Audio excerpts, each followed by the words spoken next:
Hello, everyone, and thank you for joining today for a briefing on the field of gene therapies. I'm Erik Paulsen, Chairman of the Institute for Gene Therapies, also known as IGT.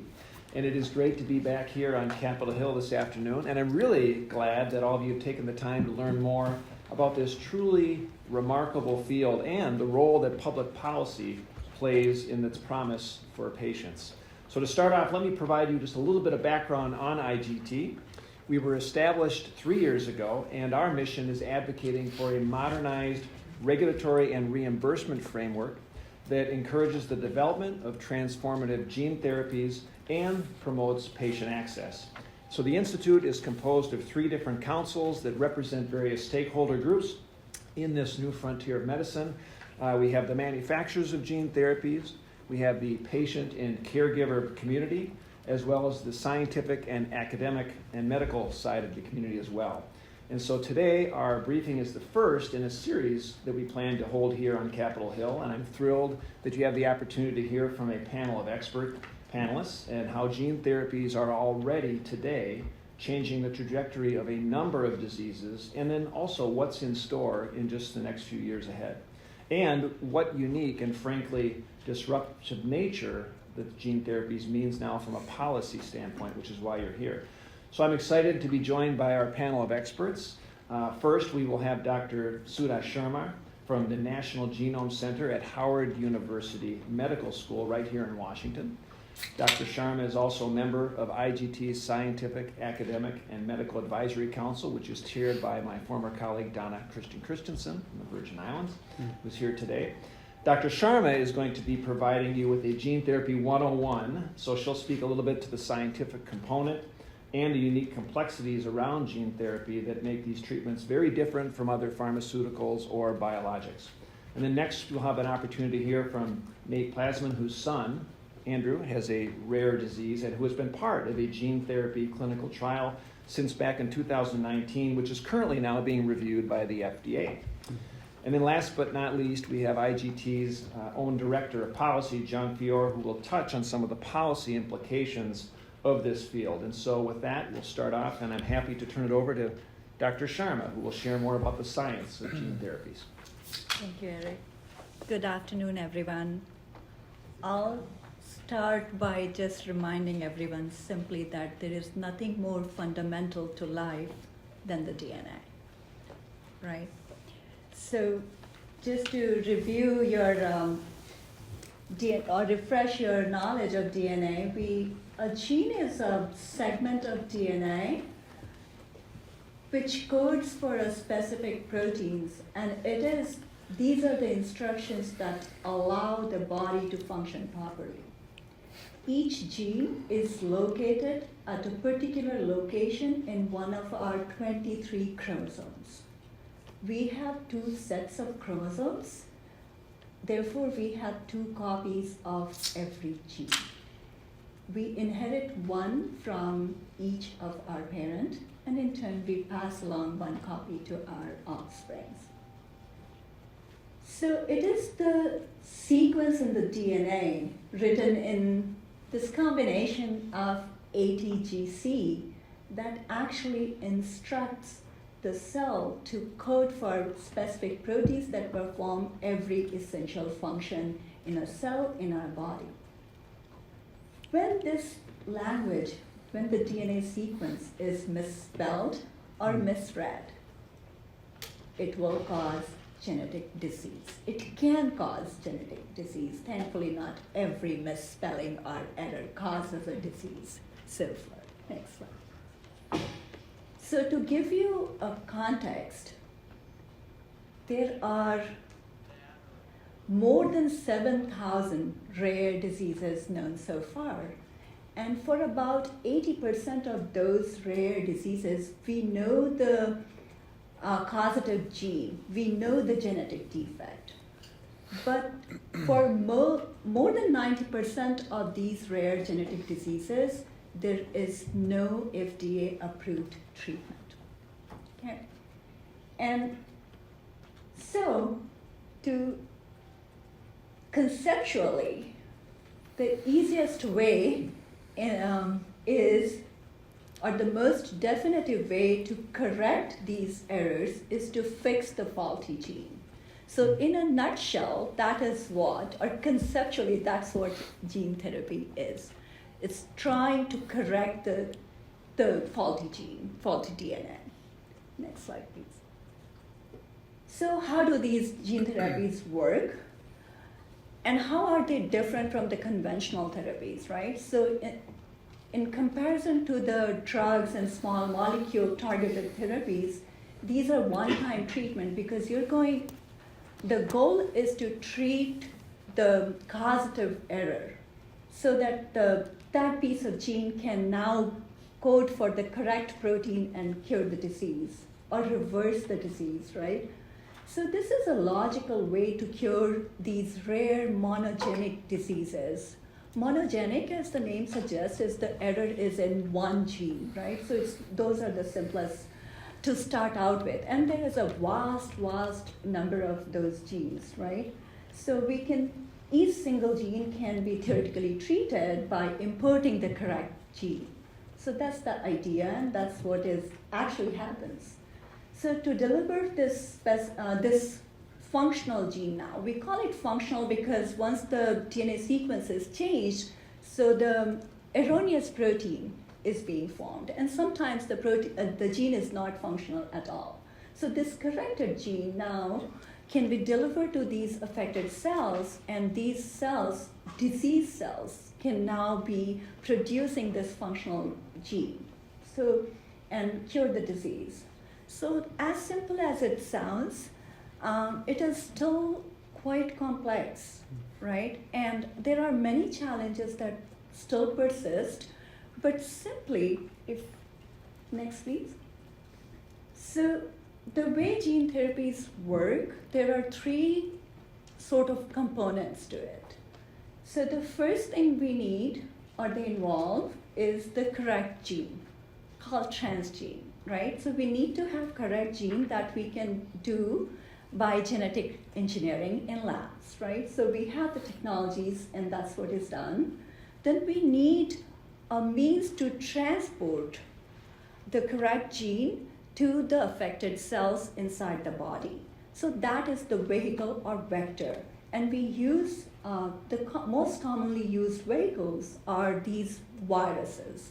These viruses are not disease-causing, so they do not cause any diseases, and they have some sort of a code that can target them to multiple different cell types and tissues, right? So that's to our benefit.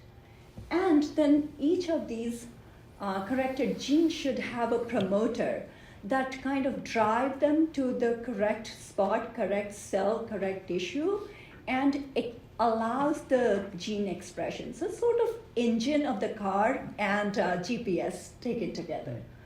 So that's what is that's how they simply work. Next slide, please. So as a concept, this has been around for a long time, but the last 5 years have just been tremendous for the field. There are so far 5 FDA-approved gene therapies for the diseases that are listed here, and you'll hear from the panelist, amazing story. And about more than 800 are actually in clinical trial. So these diseases are rare diseases. We call them rare diseases when there are about less than 200,000 Americans affected by a disease, right? Mm-hmm. So we have about 30 million Americans currently affected by rare genetic diseases. And these rare diseases are not so rare because worldwide there are 350 million people affected by these diseases. Next slide, please. So one such disease is sickle cell disease. I think all of us have heard that term. And so sickle cell disease affects 1 in every 300 to 500 newborn African American kid. It's the prevalence of sickle cell trait, meaning that one copy of the defective gene, is about 9% in Americans of African descent. So that's quite a lot, right? So we at Howard, and sickle cell disease is actually because of a genetic defect gene that codes for hemoglobin, right? And because of that defect, the red blood cells, they assume a sickle shape that allows them to, or that causes them to be destroyed much sooner, that causes anemia and a lot of chronic, very serious health problems. So we at Howard University, we have an NIH-funded sickle cell center, which has been, we just celebrated our 50 years last year, where we focus on, we provide patient care, we do translational and basic research, we educate, we screen patients for our population for sickle cell, and we have a strong community engagement and outreach program. Next, please. Where we actually invite the patients to be the advisor as them being important stakeholders in the all things, right? We go in the community, we educate the community, and we spread the awareness for the resources available and the value of the screening in the community. Next, please. And this all is in line with the long-standing mission of Howard University, where we strive to eliminate or reduce health disparities. We focus on understanding how genomic variations actually predisposes people of certain race, ethnicity to certain diseases. And because our focus is on African American population and population from the diaspora, and our hospital gets a lot of minority population, our predominant patient population is minority population. So we have this unique ability to investigate the genetic basis of these diseases, and we are unique in that way in minority serving institutions that we have Genome Center and we have Sickle Cell Center. So we are quite proud of what we have, and we strive to get more, and we strive to get your attention. Next, please. So this is the take home from what I just said. There has been this tremendous recent advancement in science and technology in the area of gene therapy. There are 5 FDA-approved therapies, and more to come very soon. So there is this urgent need to match this momentum in science and scientific progress with healthcare and regulatory policies to make gene therapy accessible to the diverse patient population. And this is a tremendous opportunity for US being a global leader in science and policies. So for a disease like, for example, sickle cell, so by pushing these technologies and successfully implementing policies and regulation, I think the impact is bound to be global, right? Because, for example, sickle cell disease is so common, about 40% in certain sub-Saharan countries. And those countries do not have the resources to develop or implement these therapies. So I'm so happy to be here, and I'll be around to answer any questions. Thank you. Thank you very much. Thanks, Dr. Sharma, for that helpful background.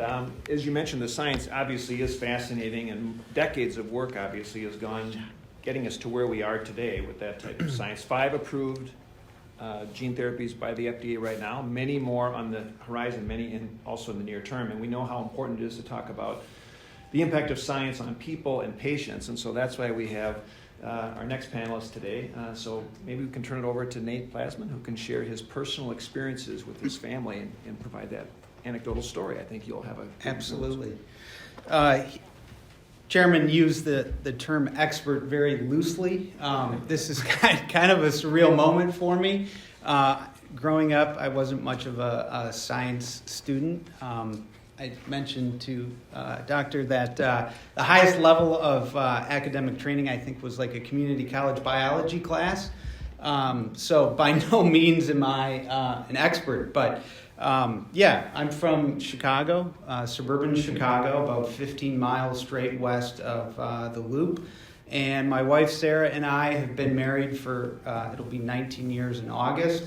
And we have 3 children. Grace is the oldest. She's 14, going on 24. And then Jackson is, he's 11 and he's in 5th grade. And then our youngest son is Andrew, who is 8.5. And the reason I'm here is because of Andrew. And the picture there, we did not make up his middle name. It is, in fact, Gene, and it is, in fact, spelled Gene. He is named after his now late maternal grandfather, Dr. Gene Van Zee from Pella, Iowa, who was a family physician and started the Pella Regional Medical Center back in the 1950s. So occasionally I like to get a little theatrical and excitable, and I like to say, and now from Lombard, Illinois, put your hands together for Andrew Gene Therapy Plasman. And he gets really annoyed and embarrassed when I do that. But of all the places I could do that, I think this is probably the most appropriate. So there you have it, Andrew Gene Therapy Plasman. He was born on July 1st, 2014. And I grew up with 3 sisters, so the fact that I had 2 sons that were 22 months apart, I thought I had won the lottery, and I envisioned, multiple state championships in basketball, soccer, baseball. I figured they'd get drafted probably professionally in at least 2 sports. That's just kind of how I rolled when we found out we were having 2 boys. Initially Andrew was healthy and happy and a handsome little guy. But then as a toddler, my wife started to grow concerned that he seemed extra floppy. Car seats today, you have to really kind of place your child into the car seat. And whenever we went to go place Andrew in the car seat, he just seemed floppy. He wasn't as sturdy and as strong as his 2 older siblings. So my wife's kind of a worrier. She's type A to the max, and she just sensed that something was different about Andrew. So she pursued that, and she reached out to the state of Illinois, the early intervention programs, and enrolled Andrew in occupational therapy and speech therapy and physical therapy. And initially, in-home therapies, we saw some improvement. But then on July 1st, 2016, it was Andrew's 2nd birthday. So Sarah brought Andrew for his 2-year checkup, and they saw a different pediatrician because our previous pediatrician was on maternity leave, and it was an older woman who had been practicing medicine for a really long time. And she said, Sarah, I hear your concern, and let's just put it to rest, and let's do a blood test and see what the results are going to be. So the next day, later that day, we celebrated Andrew's 2nd birthday, cake, ice cream, some family over, and the next day, we headed to Holland, Michigan for a long holiday weekend. We were 5 miles from my in-laws' condominium, and the phone rang, and it was the pediatrician. And Sarah looked at me and she said, Nate, why is the pediatrician calling at 2 o'clock on a Saturday afternoon of a holiday weekend? I said, honey, just take the call. Take the call. I was very calm, grabbing the steering wheel as tight as I can ever imagine. 3 kids in the back seat. So she took the call and she used some 4-letter words that I don't think our kids had ever heard before, because the pediatrician informed us that Andrew's CK, his creatine kinase, was 24,000, and normal range is 200 to 400. And because Sarah had done all the due diligence, she knew exactly what it meant. He had Duchenne muscular dystrophy. So, kind of a turning point in our marriage and in our family's life. Andrew has Duchenne muscular dystrophy. And for 10 days, we thought our son Jackson also had it. But fortunately, his CK came back 287. It's a number I'll never forget. because after that emotional experience with Andrew, we were thrilled to learn that Jackson didn't have it. So I'm getting way off track. But anyways, so 2016, Andrew gets diagnosed with Duchenne. And really, my wife and I went through a real dark season of despair and hopelessness. And it was surreal because we never envisioned that we'd be dealing with a rare orphan disease like Duchenne muscular dystrophy. So 2017, we started to reach out. You can go to the next slide. That was, as I was describing Andrew's flappiness, that was, he was about, I would say, 6 or 7 months old. You can even tell by his posture in that picture that he didn't have the neck strength that his 2 older siblings had. Next slide. So then fast forward, 2017, 2018, we got really involved with advocacy, and we met a lot of people that said if ever there were a time to receive a diagnosis like Duchenne muscular dystrophy, the time is today. So reached out, leveraged a business network that I have by working in a family-owned trucking company, and my wife has always been the rock at home on the domestic front. She's really the expert, Erik. When I think about our marriage and about parenting Andrew, my wife is the expert. But she, stretches his legs faithfully. She gets him to all of his doctor appointments. She knows the science a lot better than I do. So we started to reach out to people, and in 2018, the FDA and the National Institute of Health and the Center for Disease Control, Medicare, Medicaid, sponsored something called the Patient Focus Compass Meeting program, and spinal muscle atrophy had the first one, and then Duchenne muscular dystrophy had the second one. Almost to the day, 5 years ago, I was on a panel similar to this, but with 4 other moms talking about our boys ages 0 to 10, and it was gut-wrenching because Andrew hadn't received gene therapy at that time, and we were just still kind of in that shock and horror period. But at the end of that Compass meeting, the founder of Parent Project Muscular Dystrophy pulled me aside, and she showed me a video of the first boy that had been dosed with gene therapy. And ironically, he's also from Chicago, so we've gotten to know that family really well. But Pat said, Nate, you have to get Andrew into gene therapy, into a gene therapy clinical trial. So lo and behold, we reach out to the facility that's conducting it. They were inundated with requests from, sheiks in Saudi Arabia and the United Arab Emirates and families from Turkey, all over the world. Moms and dads were desperate to get their kids into the clinical trial, the gene therapy clinical trial. Lo and behold, we find out about 9 months later that Andrew had been selected. So that really ushered in a new chapter in our lives. Next slide, please. Go to the next one.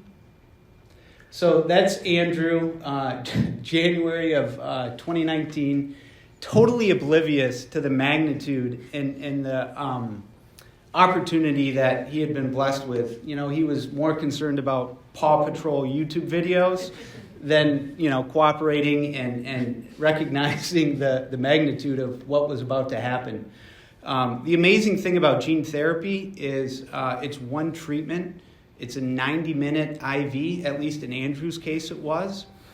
And 90 minutes, one treatment. There are other boys that have Duchenne muscular dystrophy that have to get weekly or monthly exon skipping treatment, which is kind of like a second cousin or third cousin to gene therapy. But with gene therapy, it's one treatment, it's 90 minutes. Go to the next slide, please. So that was the team on the left at the facility where it was administered. It was in the ICU of a pediatric children's hospital. Not a very pleasant or fun place to be, generally speaking. But because Andrew was such a healthy, happy little guy, it kind of turned into like Grand Central Station. Nurses, therapists, the team all wanted to come and hang out with Andrew. So he really enjoyed that. You can go to the next slide. So then with the gene therapy trial that Andrew was in, we knew that he was either going to get gene therapy at week 1 or at week 49. And after about 3 weeks, so 4 weeks into the trial, we knew in our hearts and in our minds, based on observation, that Andrew had in fact received it at week 1. And this video kind of captures that. So you can go ahead and play it. Good job, bud. Give me a thumbs up. Might not seem like a big deal, but with Duchenne muscular dystrophy, the dystrophin or dystrophin gene is the largest gene in the human body. Correct me if I'm wrong. I'm not a scientist. It's the largest gene in the human body. Therefore, because it's the longest or the largest, it's the most susceptible to a deletion, a duplication, an out-of-frame mutation. I like to compare it to when I enter a VIN number for a tractor or a trailer or a straight truck, it's 18 characters long. When I enter a license plate for a truck, it's like 6 characters. The propensity for me to fat finger something is exponentially higher on the VIN number than it is on the license plate number. Amazing. So that's my simple little trucking 101 analogy. Yeah. That's what I do every day for a living, among other things. So VIN number versus license plate. So Andrew, and we didn't know this at the time, my wife is a carrier for Duchenne muscular dystrophy. So she was a carrier. When Andrew was born, he had the deletion. He has the second most common deletion, which made him a really attractive candidate for the gene therapy clinical trial because, the principal investigator wanted certain boys, certain age, certain height, certain weight, certain deletions, so he met that. Over time, if I had been diagnosed or John had been diagnosed back in the 70s or 80s, our parents would have been told that you're screwed. There's nothing you can do. Your son is going to die. So take him home, love him. He'll be in a wheelchair by age 8 or 10, and you'll bury him before he turns 16. So that's 30 years ago. Today, that's not reality. And we're really fortunate that such progress has been made related to the human genome and understanding how to construct microdystrophin. So for Andrew, his body doesn't produce dystrophin, at least it didn't before gene therapy, and now he has a microdose of microdystrophin. I believe the dose he received was like 10 to the 17th power, which is a number about that long, but trillions and trillions of those virus vectors went into his body. And what it's trying to do, dystrophin serves as a shock absorber for muscle. It's a protein. And without it, what happens over time is your muscles harden because they don't have that shock absorber and they can't respond to running, jumping, going upstairs, going downstairs, trying to do sit-ups or push-ups. So now, because of microdystrophin, Andrew is producing hopefully enough of the dystrophin to get him to a point where, he's going to be ambulatory or he's going to have the ability to walk until 2033 when he's a senior in high school and he walks across the stage and receives his high school degree. And, we've started a college fund for Andrew. You can go to the next slide. He's a gregarious, happy-go-lucky little guy. We envision him going to college or university, having a career, hopefully falling in love, getting married, having children. And that's a whole new paradigm shift for the population of people in the world with Duchenne muscular dystrophy and countless other rare orphan disease. Because of gene therapy, a new day is dawning. You can go to the next one. So Andrew is able to go to the same Christian day school that his 2 older siblings go to. Might not seem like a big deal, but when we got his diagnosis, we thought for sure he'd have to be in special education classrooms, not because of cognitive struggle, but just because of all the team members he would need to help with, getting on and off a toilet, getting in and out of his desk, using his scissors. What would he do for recess? So the fact that he can go to school with his brother in 5th grade and his sister in 8th grade is nothing short of miraculous. And I think the real sweet takeaway for me and my wife as his parents is the fact that in his classroom of, I think there are 24 second graders, he's the only one that knows he has muscular dystrophy. The 23 kids in his class just look at him as a contemporary. So we're really fortunate because that has not been reality prior to gene therapy. Can you go to the next slide? So we've been able to go on a couple trips the last couple years. This is in Hawaii. We had to descend down the side of a cliff, and a boy with Duchenne muscular dystrophy typically isn't able to do something like that. But Andrew was able to do it with our assistance, and he continues to just blow us away with what he's capable of doing. Now, granted, at recess in school, he doesn't race to the basketball court or the soccer pitch. He just kind of stays back. But by coming alongside of him, we're able to assist him where he needs it, and we're really fortunate that he's doing as well as he is. Next slide, please. This is a picture from January, Joshua Tree National Park. He hiked a 1.5-mile trail. Now, granted, he didn't set any speed records, but he made it, start to finish. We had to take some breaks here and there. But, the joy in his eyes and the happiness in that picture is a result of gene therapy.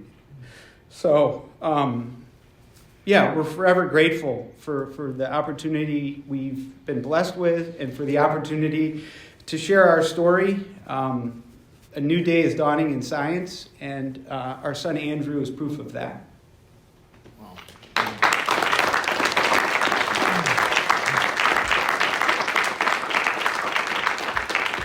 Wow, thanks so much, Nate.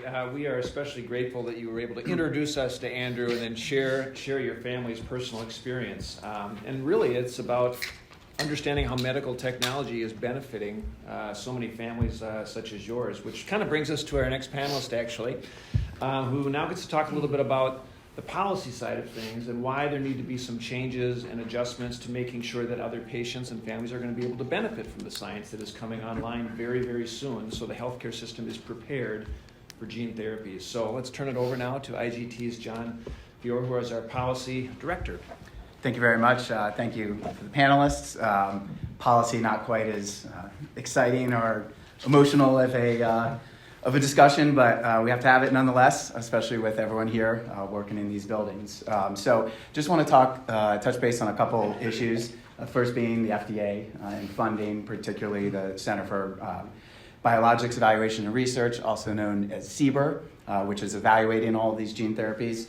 Second is a recent final regulation touching base on Medicaid value-based purchasing agreements, VBAs, VBPs.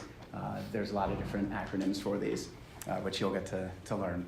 And then also the value of gene therapies. And I think it's pretty evident that there is substantial value with gene therapies here.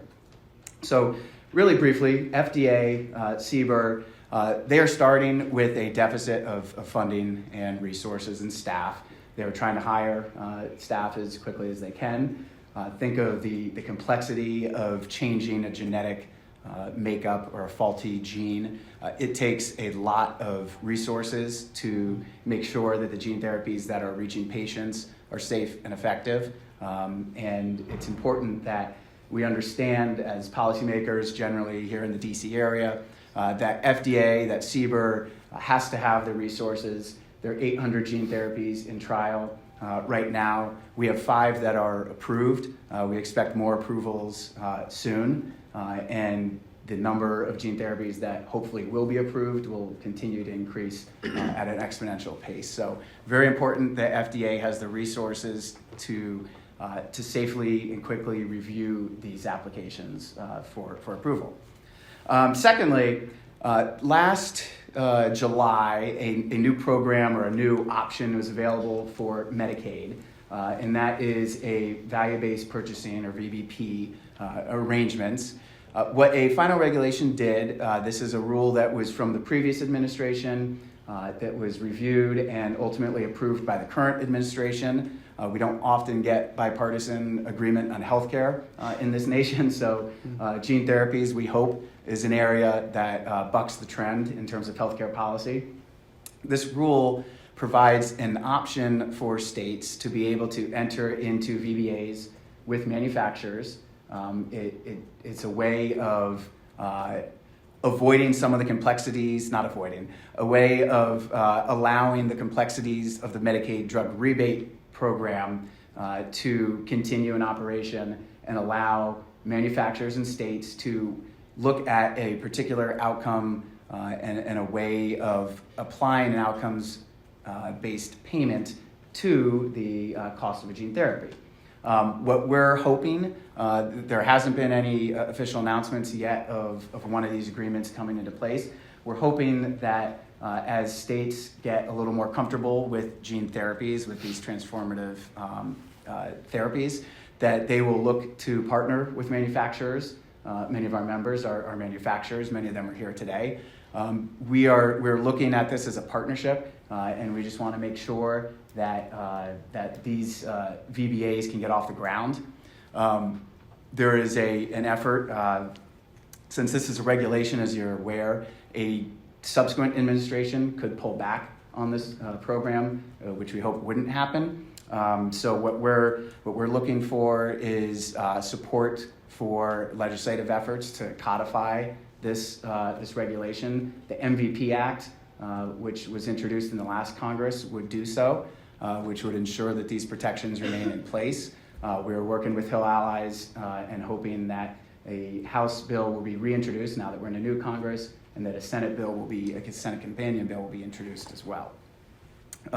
So I guess the final point on the whole VBP, this regulation, is that flexibility is key, especially with a therapy that is so new, a field that is so new, and that it's imperative to understand that an outcomes-based contract isn't going to be a cure-all. It's not going to work for all gene therapies, for all disease states. What we're trying to preserve here as IGT is options for states and payers, for Medicare, Medicaid, options for gene therapy manufacturers. Ultimately, this is options for patients and their families. The families, the caregivers, those are the ones that are going to be making the decisions. Ultimately, we want to make sure that they have that ability to make a decision. And that gets me to the final point before we can open up to some questions from the chairman, is the value of gene therapies. It's something that the value of any health service is important, particularly in the policy world. In some cases, a gene therapy is going to provide a durable treatment for a rare or ultra-rare disease that has no treatment options. You can't underestimate the value of the hope that this offers to families.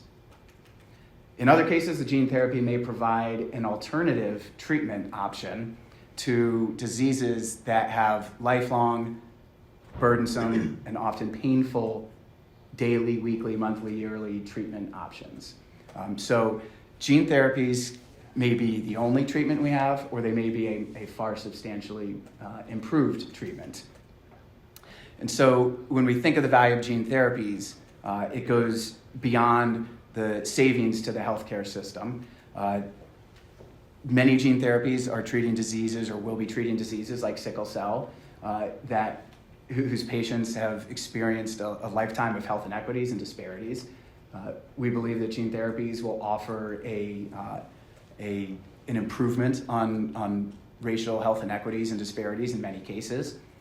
The positive impacts on families and caregivers, what we've seen today, the ability of Nate and his family to go on a hike would not have been the case 10 years ago, 5 years ago. And so when we think of the burden of the burden of rare and ultra-rare genetic diseases, gene therapy really holds the promise to change that and get us to a system where we're treating the underlying cause of a disease, and rather than managing symptoms over a lifetime. And in Nate's case, lifetime may actually mean a full life for his son. with that, I don't need to bore you with too many policy details. I'll turn it back to the chairman. Good. All right, thanks, John. Well, as you mentioned, the components of value and the value of gene therapies is really, really incredible and something that IGT is going to continue to dive into deeper. I'm just going to ask a quick question of each of our panelists. We'll wrap it up there, and then you can all have a chance, if you want, to ask personal questions of any of our panelists. They'll stick around for a little while. So maybe, John, I'll start with you. Last week, Secretary of HHS Becerra identified or selected a few models for testing by CMS's Center for Medicare and Medicaid Innovation, CMMI. And two of the different models do have implications for the field of gene therapies. Maybe you can talk a little bit about or describe what's being proposed for both the accelerated approval proposal as well, and that pathway, as well as cell and gene therapy reimbursement, those two different models. Mm-hmm. Yeah, absolutely. So the CMMI has very broad authority given to it by Congress to test new ways of paying for healthcare services. The recent announcement was to create a cell and gene therapy model, or CGT, that seeks to allow states to partner together on outcomes-based contracting for Medicaid, and I'll just focus on gene therapies here. Now, as I've mentioned, outcomes-based contracting is not going to be a solution or even a viable option in many cases. In many cases, it will be. So we're looking to work with CMMI. We're meeting with them next month to ensure that, with a lot of unanswered questions with these models, to ensure that this will not be a Trojan horse for a one-size-fits-all reimbursement system. We have heard from many policy stakeholders about Medicaid spending and specialty drugs. We want to make sure that if this model does move forward, that there are appropriate guardrails so that we are allowing the manufacturers to continue to innovate and that we're ensuring patient access. One of the other models that they talked about implementing would be a Medicare Part B, so think of physician services model for accelerated approval drugs. This is a pathway that the FDA has to get drugs approved quicker, those drugs that meet a serious unmet medical need. Unfortunately, this model would reduce reimbursement, that's the translation, reduce reimbursement under Part B for drugs approved under the accelerated approval pathway.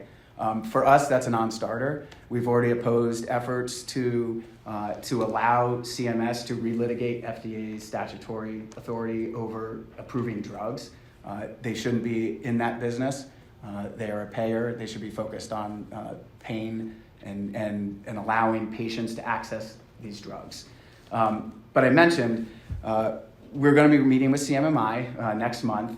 We hope to work with them to move forward on creating an option for gene therapies in the Medicaid program and even Medicare program further down the line.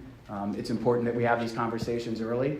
It's important that our Hill allies, you guys are now our Hill allies, it's important that you weigh in as well to make sure that the science, as it moves forward, allows more gene therapies to move forward, and that CMS, meaning Medicare and Medicaid, and even the exchanges, don't hinder that advancements. So That's good. Thank you. Making sure the healthcare system keeps up with the science. Nate, you shared your personal story, but maybe you can identify for all of us just what is like one thing that is probably most important for policymakers, right, staff and their bosses to understand about what gene therapy has really meant ultimately to you and your son and your family. Yeah, the timing of Andrew's diagnosis and then us receiving inclusion confirmation for the trial, his dosing, it all just happened perfectly in a sequence of events. And that's not just random. We believe Andrew belongs to his creator. I'm just his earthly dad. My wife is his earthly mom, but ultimately he belongs to God. So not to get too carried away on that, but I think it's of utmost importance that policymakers move with tremendous urgency. If you're a young man and your life expectancy is 16, 20, maybe 25. Every week and month and year that happens is like 4 times more than an average person, or the multiplication would be 3 or 4 times more. So for a young man with Duchenne muscular dystrophy or any other orphan disease, the window for treatment and for arresting the progression of the disease is short. So I really hope that here on the Hill, the manufacturers and the insurance companies and all the other stakeholders can figure it out and make it happen, because it frickin' works. I mean, our son is proof of it. It'd just be a tragedy if FDA approves a gene therapy in May and a family that has a young boy whose ages 4 to 8 couldn't get the therapy because of an insurance denial, or that state isn't, prepared to deal with it. So hopefully, it's really encouraging that of the 30 offices represented here, I believe 15 Democrats, 15 Republicans. So my hope in democracy is like the highest I think it's ever been as of late. But thanks for being here. Thanks for listening. It's a complicated and uncharted road that we're going to have to travel down, and hopefully good conversation and good problem solving like Americans know how to do. We can make it happen. That's good. And Dr. Sharma, we'll finish with you. Gene therapy is obviously very incredibly unique and complex in many respects, but why is it important for policymakers to stay attuned to what's happening in this field with the science and how it relates to helping patients as they accept now these new therapies coming online? I think it's critically important, right?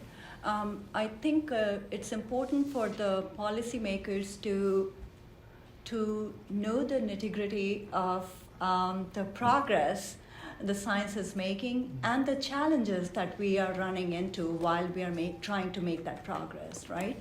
So they can invest in funding the right kind of research, the most impactful research that is going to help the patients and families down the line, and also so that they can be prepared with the policies and regulations when the technology is going to be ready for them, so they can implement it right away and there isn't a lag there, right? So that's what I would say. Good, thank you. Well, I want to thank all of our panelists for attending today, and I want to thank all of you for taking the time to be with us as well today.